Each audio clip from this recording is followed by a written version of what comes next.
এক ছেলে রায়হান। সে খুব চঞ্চল, দুষ্টু, কিন্তু মনটা ভালো। এবছর সে প্রথম পুরো মাস রোজা রাখার চেষ্টা করছে। তার মা তাকে সাহরি খাইয়ে বললেন, বাবা, রোজা শুধু না খেয়ে থাকা না, রোজা মানে ধৈর্য ধরা, লোভ না করা আর আল্লাহর জন্য কষ্ট সহ্য করা।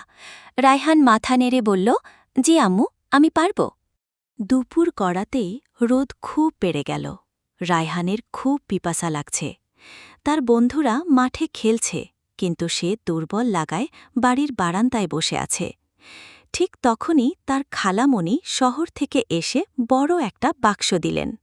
বাক্স খুলতেই দেখা গেল রসগোল্লা, জিলাপি আর ঠান্ডা শরবত। রায়হানের চোখ বড় হয়ে গেল। মা বললেন, এগুলো ইফতারের জন্য রাখা হল। কিন্তু রান্নাঘরে তখন কেউ নেই, চারদিকে নিস্তব্ধতা। রায়হান ধীরে ধীরে রান্নাঘরের দিকে গেল। ফ্রিজ খুলতেই ঠান্ডা শরবতের বোতল। তার গলা শুকিয়ে কাঠ। মনে মনে বলল, একটু খেলে তো কেউ দেখবে না, আল্লাহ তো মাফ করেই দিবেন। তার হাত বোতলের দিকে এগিয়ে গেল।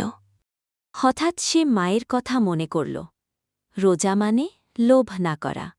আর মনে পড়ল হুজুর সাহেব মসজিদে বলেছিলেন, মানুষ না দেখলেও আল্লাহ সব দেখেন। রায়হানের বুক থকথক করতে লাগল। সে ভাবল, আমি যদি লুকিয়ে খাই তাহলে আল্লাহ কি খুশি হবেন? তার চোখে পানি চলে এলো। সে ধীরে ধীরে ফ্রিজ বন্ধ করে দিল। না, আমি পারব, আমি আল্লাহর জন্য রোজা রাখছি। মাগরিবের আজান হল। সবাই একসাথে দোয়া করে ইফতার শুরু করল। মা রায়হানের মাথায় হাত রেখে বললেন, আজ তুমি সত্যিকারের রোজাদার হয়েছ। রায়হান অবাক হয়ে বলল, কেন আম্মু? মা মুচকি হেসে বললেন, আমি সব দেখেছি। তুমি লোভ সামলে নিয়েছ, এটাই সবচেয়ে বড় জয়। রায়হানের মনে অদ্ভুত শান্তি এল। রসগোল্লা যেন আজ আরও মিষ্টি লাগছে। লোভ আমাদের পরীক্ষা নেয়।